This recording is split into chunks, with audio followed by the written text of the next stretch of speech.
Hi everyone, this is Mariana from TRACTIVITY. Welcome to our episode number 3 of Ask the Guru with Rhion Jones. I'm really happy to say that we've been receiving some very positive reactions to our series. So if you are curious about our previous episodes, you can find them available on LinkedIn. Just search for the hashtag Ask the Guru. Or you can head over to TRACTIVITY's website and you can look under our thought leadership section and you will find our previous episodes there. So without further ado, hi Rhion, nice to see you again. And what have you been up to lately? Oh, I'm very busy. Well, this morning's excitement was the aftermath of an article I published overnight on the football governance bill. I'm probably going to upset a lot of parliamentarians and parliamentary draftsmen because I think they've made something of a mistake in drafting the bill. It's all about the difference between engagement and consultation. And I've been upsetting some police and crime commissioners. And I've also been very busy with the community energy business because there's meant to be a government consultation there as well, and hasn't quite emerged in the way that was promised. So I'm having a wonderful time. Sounds good. Since our last session, we did receive some quite interesting questions, which I believe you will enjoy answering because they are regarding consultation. So, about the validity of consultations and the data that they provide, are people right to be skeptical about what is gathered as information in a consultation? Well, thank you, Mariana. You drew my attention to this particular issue where people were concerned that consultation had been held. Could they really believe the analysis and the numbers and so forth? And it's a good question to raise because there are lots of consultations where I'm quite unhappy about not so much the level of the analysis, but what parts of the analysis have been published. I recently came across a consultation. It was actually by the the current police and crime commissioner here in Bedfordshire, and he'd done a big consultation. I think all that was published was the number of responses. You know, we've had 2,000 or 20,000, whatever it is. So what is published is actually rather important. And the query you raised with me was, what happens if amongst the responses there are some, shall we say, dubious submissions? What happens if somebody calls themselves David Cameron or calls themselves Boris Johnson or calls themselves Mickey Mouse and Donald Duck? Now, most analysis firms, most market research firms, to be fair, are very accustomed to wheedling out the joke responses. But there are real issues here because you need to avoid duplication. You need to avoid people misrepresenting themselves. And I think that's the key principle. You mustn't allow people to misrepresent who they are. And you certainly don't want them masquerading as somebody else when it's clear from their response that they're a little bit of mischief making. In general, you're going to count everything, but you need to keep a weather eye out for some malicious or some fraudulent submissions. Sounds good. And what about anonymous responses? Where do you stand on the anonymity issue? I have never liked anonymity in public consultations. I think in principle, you know, if you've got an opinion and you want your opinion to be taken into account, you should be sufficiently confident of your opinion to say, well, this is who I am and this is what maybe I represent. But of course, there are exceptions.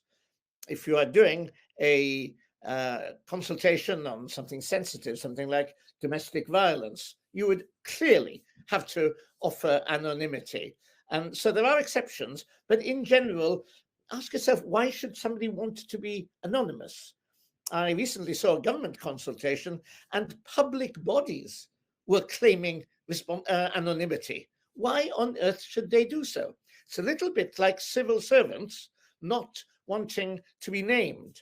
And there has been a recent court judgment, incidentally, which says that government departments cannot redact the names of some civil servants just because they're not at the very top level from papers and reports that go to judicial review.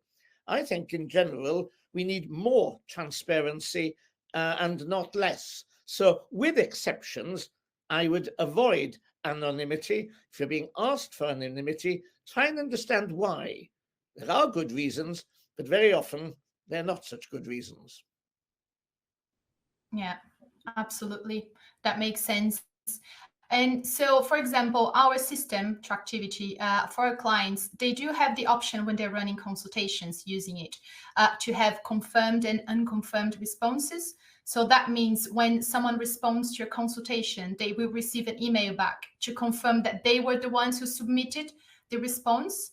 So should we perhaps give more weight to confirmed responses? What's your opinion on that? Well, it's a good feature to have in a piece of software that's handling public engagement. Of course, it's not unlike if you sign a petition, they will ask for the confirmation that you intended to sign it.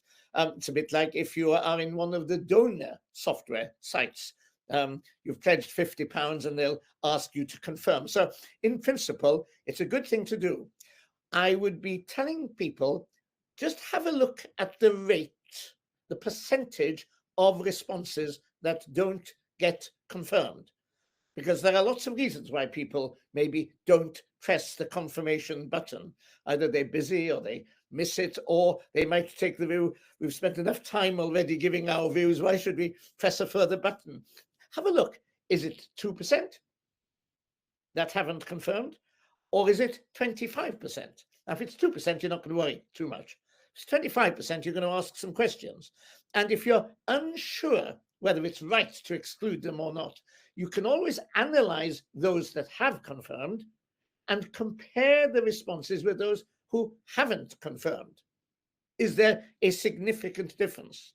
So it's a good thing to do. Now, bear in mind, there is a difference between quantitative analysis and qualitative analysis.